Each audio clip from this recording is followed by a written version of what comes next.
Et salut les gars, c'est Megatsu et aujourd'hui on se retrouve pour une nouvelle vidéo théorie sur My Hero Academia. J'espère que ça va parce que moi j'ai le feu grâce à ce nouvel opening qui est juste génial. J'ai pris du temps à le faire mais maintenant qu'il est terminé j'espère qu'il vous plaira. Le bled, wesh je sais, wesh maghrébin, maghrébine, wesh comorienne, Asma, Ouya.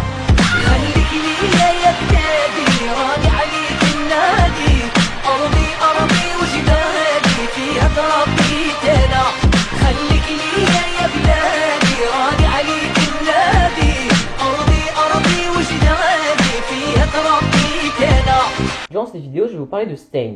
Donc si vous ne l'avez pas vu My Hero Academia jusqu'à l'épisode 18 de la saison 2, vous risquez d'être spoilé.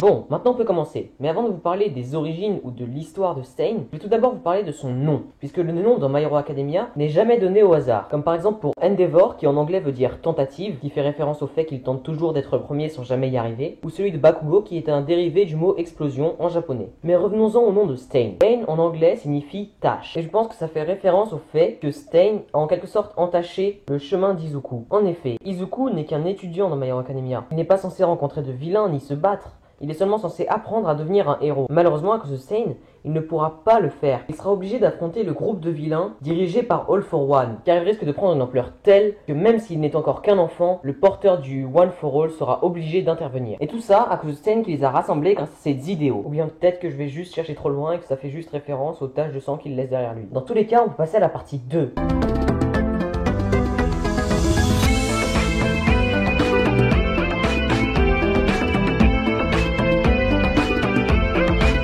Retraçons donc la vie de Stain. Stain, lorsqu'il était enfant, n'était qu'un jeune garçon normal qui, comme tous les jeunes garçons normaux, aimait les super-héros. Mais il en préférait un en particulier, le symbole de la paix, le numéro 1 des héros, All Might. Et c'est porté par cet amour pour les super-héros qu'il a décidé d'en devenir un lui-même, malgré son alter qui n'était pas réellement fait pour ça. En effet, l'alter de Stain n'est pas très utile. Il permet de paralyser les gens lorsqu'ils lèchent leur sang. Et on peut facilement se dire que rassurer les gens avec des dizaines de sabres sur le dos peut être assez difficile. Même si je dois vous avouer que Stain, le héros aux 1000 lames, ça sonne plutôt bien. Bref, Stain décide de devenir un héros et intègre donc une école de héros, dans laquelle il se rend compte que les héros ne travaillent pas par pur altruisme, par pure envie d'aider autrui sans rien demander en retour, mais qu'ils s'attachent plutôt à des choses futiles comme l'argent ou la popularité. Stain décide donc, après un an passé dans cette école, de manifester dans la rue pour faire comprendre aux gens que ceux qu'ils acclament en héros ne sont au final là que pour l'argent et la popularité. Malheureusement, personne ne l'écoute. Et c'est pourquoi il décide d'utiliser des manières plus extrêmes. Il effectue une formation d'assassin et après quelques années, il revient en tant que Stain,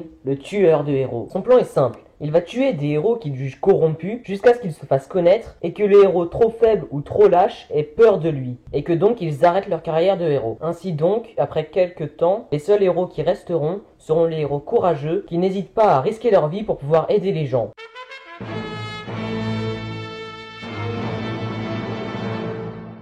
Stain ne tue jamais les enfants ni les innocents. Il tue seulement les héros qu'il pense corrompus et les tue dans le but de rétablir une certaine justice dans le monde. Autrement dit, il fait quelque chose de mauvais avec un but noble. Ce qui contraste grandement avec Tenya qui, durant ce combat, voulait arrêter un vilain par pure vengeance. Autrement dit, il faisait quelque chose de bon dans un but mauvais. Et c'est en réalité tout ce qui fait la complexité du personnage, tout ce qui fait qu'il est intéressant. Parce qu'on ne sait pas réellement si Stain est un gentil ou un méchant. On ne peut pas réellement lui donner raison parce qu'il tue des gens. Mais on ne peut pas non plus dire que ce qu'il fait est dénué de sens, car ce problème existe réellement dans la société de My Hero Academia. Comme on peut le voir par exemple avec ce héros au nom imprononçable, qui malgré le fait qu'il soit le numéro 4 des héros, a tout de même ouvert un salon de coiffure. Alors qu'on a pu voir par exemple avec Endeavor que les meilleurs héros gagnaient des sommes astronomiques. En tout cas, assez pour s'acheter une grande maison ainsi qu'un magnifique bureau. Donc ce héros n'avait absolument pas besoin d'ouvrir un salon de coiffure. Et je ne parlerai même pas du héros chez lequel Momo a fait son stage. Et ce sont tous ces problèmes que Stain veut dénoncer en faisant ce qu'il fait. Mais à cause de ça, il a inspiré d'autres vilains. Ils vont tous rejoindre l'alliance qu'il croit être la sienne, alors même qu'elles ont des buts totalement différents. Et ce que je trouve drôle avec Stain, c'est qu'il ressemble totalement à Izuku. En tout cas au début de son histoire, pendant laquelle il essaie d'intégrer une école de héros, même si son alter n'est pas le meilleur pour ça. Tout ça parce qu'il est un fan inconditionnel d'All Might. Et il deviendra d'ailleurs un symbole exactement comme lui. Un symbole qui inspirera d'autres gens à devenir meilleurs.